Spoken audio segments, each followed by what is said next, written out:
It was New Year's Eve, and it was snowing.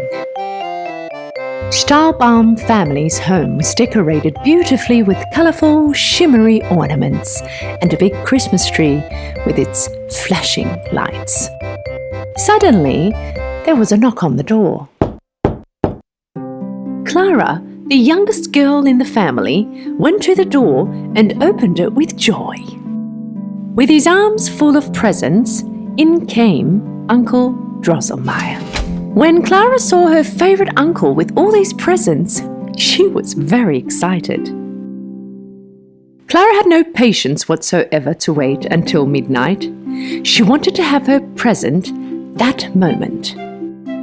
Uncle Drosselmeyer could not let Clara down, and so he gave her present. Very excited, Clara opened her present. This was the most interesting present she ever had got. Her uncle's present was a funny-faced nutcracker with a red nose and a thin moustache. Clara never had a toy like this before. She really loved this toy nutcracker. She started playing with it, and she even danced.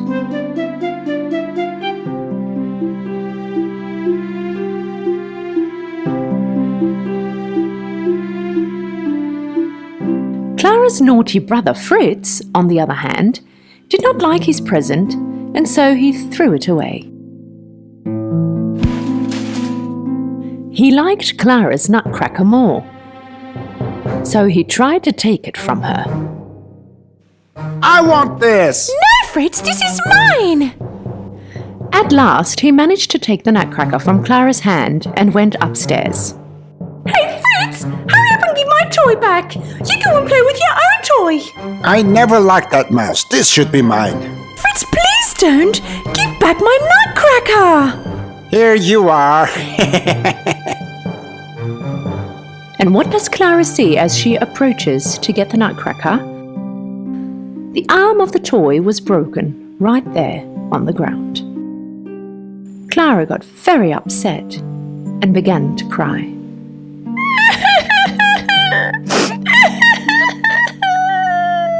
Don't worry, Clara. I'll fix that for you.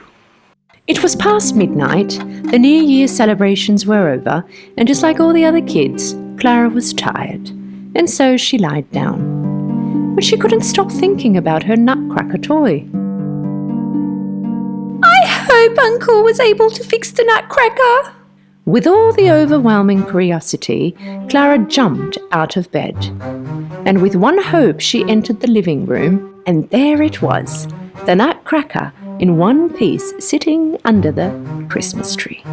Clara was so happy, she hugged the nutcracker, and in peace she fell asleep. Not long after, in her sleep, Clara heard some funny noises. And slowly, as she opened her eyes, she thought she was dreaming, and she drifted off again. Not knowing at that very moment she had started her journey to Neverland. The noises began once again, as if it were the mice making all that noise. Clara opened her eyes once again. The furniture in the house seemed to be much bigger now. The Christmas tree where she was sleeping turned into a gigantic tree. Clara was wide awake now, and right at that moment, she noticed that in fact nothing was actually growing, but instead she was shrinking. And just then she noticed the Mouse King and his army were heading her way. She was very scared and wanted to run away, but the giant mice managed to stop her. They began to surround her and slowly started to close in towards her. At that point, the nutcracker had also come alive. Why are you standing there, Clara? We can climb up that tree and get away. Clara and the nutcracker managed to climb the tree and from there jumped up to the upper floor. Where are we going to run away to? This is your home. You must know somewhere where the mice can't find you. I'm going to call for help. As Clara was running, Nutcracker was nowhere to be seen. The mice had scattered all around the house. They were looking for Clara. The Nutcracker had approached a toy store. He saw that there were many tin soldiers sitting in the window. He grabbed a rock and broke the window. Hey, what are you guys doing just standing there? Run! My friend Clara is in trouble. Mouse King and his army are going to catch her. All of a sudden, the tin soldiers had all come alive. They all jumped out of the broken window and followed the Nutcracker. Once the Nutcracker arrived back at the house, it looked like a war scene. The mice had turned the place upside down.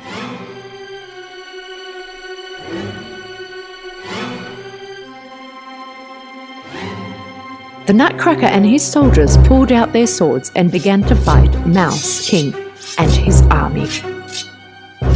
Unfortunately, there were more mice than the tin soldiers. Most of the tin soldiers were wounded. The Nutcracker was in bad shape himself. He was wounded in several areas.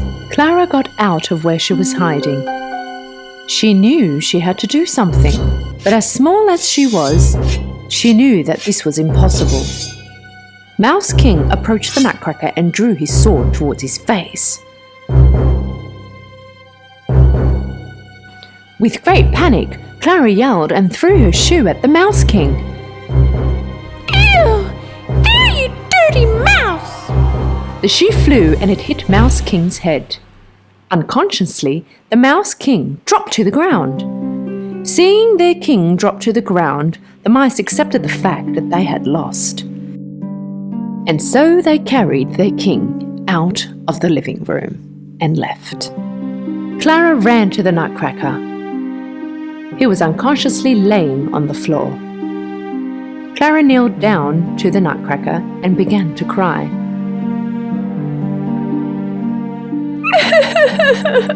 Nutcracker, wake up!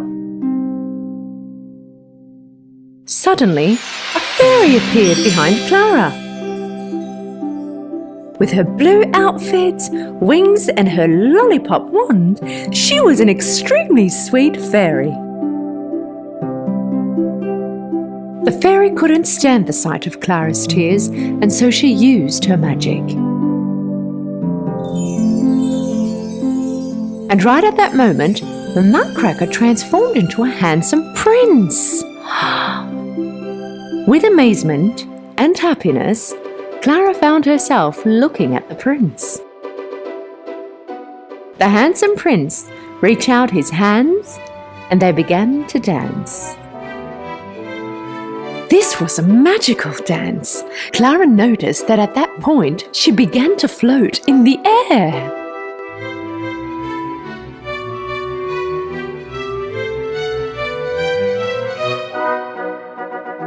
And again, amongst the fairy dust appeared the Candy Fairy. This time round, there were other fairies amongst her. The fairies flew Clara and Prince Nutcracker to Candyland. Trees made out of candy, jelly bean flowers, pink butterflies, golden-coloured toffee apples. It was such an enchanting place. Clara began to tell her story and all that had happened. I know everything that's happened. Don't worry, Clara. You are safe with us. Soon later, a peaceful sound of a flute surrounded the atmosphere. And so fairies and colourful flowers began to dance. Short while later, the Nutcracker and Clara joined the dance. All around you could see dancing colourful trees, lollipops and candy. Clara and the Nutcracker Prince suddenly realised that they were on stage. After the unique sound of the flute had ended, Clara looked around. She was on stage. The audience in front of her was applauding. Clara bowed to the audience. With happiness, she closed her eyes. Clara? Clara! Right at that moment, with the sound of her mother's voice, she opened her eyes. She rubbed her eyes and looked around. Later, noticed the Nutcracker toy was on her lap. With great confusion, her mother was staring at her. Little did she know, Clara was also lost in confusion. Darling, did you sleep here all night? Mother, but everything seems so real. With the happy thought of returning back to her dream, Clara closed her eyes. Once upon a time, there was a little girl named Heidi. Due to the loss of her parents, her auntie was taking care of her. But one day, she took Heidi to her grandfather's little hut in the mountains.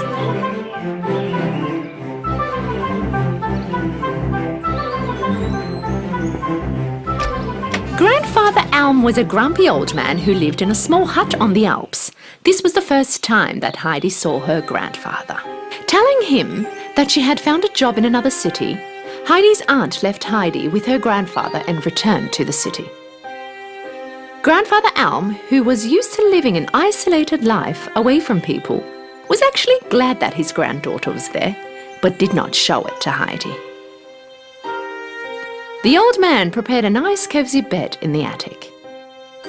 Heidi loved her grandfather from the first sight, and happy times were about to begin for her in the mountains. When she woke up in the morning, she was introduced to her grandfather's very big dog, Joseph. Heidi loved Joseph. Then one day, when she was hiking on the hills, she met Peter the shepherd, who was grazing his goats on the meadows. I haven't seen you around here before. Yes, I just arrived. I'm going to live here with my grandfather from now on. In the following days, Peter started to take Heidi with him to graze his goats in the meadows. They started to hike together in the mountains. Everything was so new and exciting for Heidi. She learnt a lot from Peter about how to be a shepherd. Even though he didn't show it much, Grandfather Alm loved Heidi very much. Running around and having fun on the fields all day long, Heidi was very happy, but she also never forgot to help her grandfather with the housework. And one of her favourites was to bake little bread in her grandfather's wood oven. She used to take the bread she made to Peter's grandmother, and Peter's grandmother would give her fresh goat's milk in return. One day, summer was over and it was winter time. When Peter started to go to school, Heidi was left alone and eventually got bored.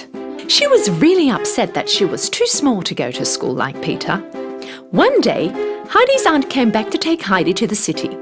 She was going to get homeschooling and work. Grandfather Alm was very upset at first and did not accept it, but when he thought about it, he realised that it would be best for Heidi to stay in the city and learn to read and write.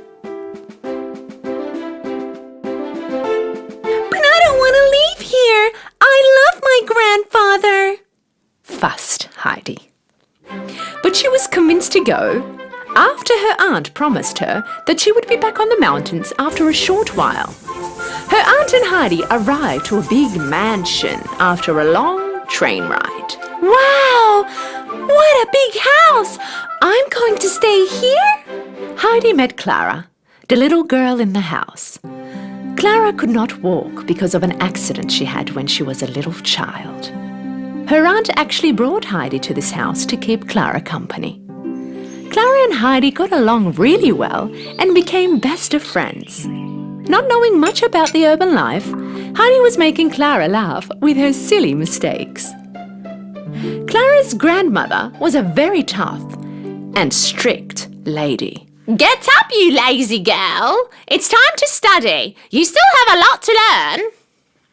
Clara's grandmother was trying to teach Heidi a lot, from how to sit and stand up properly and how to use a knife and fork at the dinner table. And Heidi was even dressing like the ones who live in the city. But she wasn't feeling very comfortable in these dresses. Clara also helped Heidi to learn to read and write. Heidi did like being here with Clara and all, but she missed the mountains and her grandfather far too much. Heidi could not even eat because of her sadness. Her heart was full of longing. Clara's father and grandmother realized Heidi's sadness. After a while, they decided to send her next to her grandfather. But Clara was very sad because Heidi was leaving. To truly love someone means to want their happiness at all costs, said Grandmother. At last it was time to say goodbye. While Heidi was leaving, her aunt told her that Clara was going to come and visit her in the mountains next year. Happy to be back in the mountains, she first stopped by Peter's house on her way home and gave the bread Clara sent to Peter's grandmother. Leaving her fancy dress behind, she went running home and hugged her grandfather as tight as she could. And they were happy again. A while later, Heidi was high in the clouds with happiness because of the letter she received saying that Clara was going to visit her soon. When in the Alps, Clara liked Peter a lot, but Peter was a bit hesitant because he was afraid that Heidi was going to go back to the city with Clara. Clara, Peter and Heidi were having the time of their lives on the hills. The fresh mountain air and natural foods were really good for Clara. But Peter started to get really jealous of Heidi because of her close friendship with Clara. Peter also did not like to carry Clara to her wheelchair and push her around. One day, he pushed Clara's wheelchair off from a cliff. He thought that this would solve everything. Without her wheelchair and the fresh mountain air, Clara became much stronger, and she even started to walk slowly with Heidi's help. After a while, she started to take steps with no one's help. I can walk! Yay, Heidi! I owe this to you! One day, Clara's father and grandmother came to visit, and when they saw Clara walking, they couldn't believe their eyes. They gave their thanks to Grandfather Alm and Heidi. At that moment, Peter felt really sorry about what he had done. He confessed to pushing Clara's wheelchair off the cliff.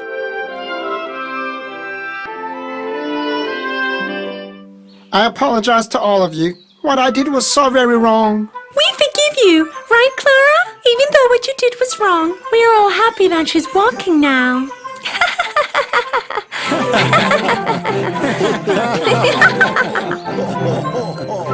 They all laughed with joy. Clara and her family promised to come back next summer, and they all lived happily ever